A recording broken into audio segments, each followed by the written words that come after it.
तर मत चोरीच्या आरोपांवरून बच्चू कडू यांनी देखील एक खळबळजनक दावा केला। मतदार यादीमधील 10,000 मतं वगळण्याची ऑफर आपल्याला देण्यात आली होती असा दावा बच्चू कडू यांनी केला।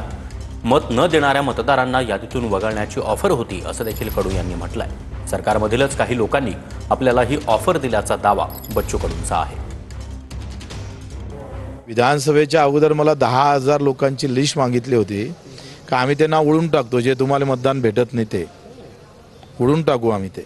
मी आता जाहीर व्यवस्थित सगळे माझ्याजवळ पुरावे असन तर मी ते जाहीर करून सगळं माहिती देईन तुम्हाला, मीडियासमोरच येईन आणि तेव्हाचे संभाषण रेकॉर्ड आम्ही जे नावं दिले होते काय ते त्यांनी असं म्हटलं होतं का बा आपले लोक कसे निवडून आणायचे तर जे तुम्हाला भेटणारं मतदान आहे ते लिस्ट काढा, ते 10,000 कमी करून दुसरे 10,000 घालू।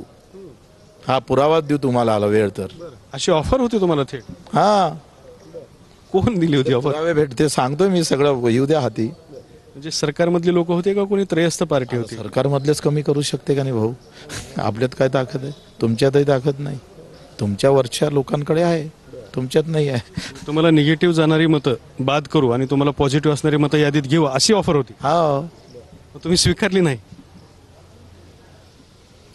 ते बरं नाही वाटलं का आपण आम्हाला फुल गॅरंटी होती ना का आपलं जमतेच भाऊ।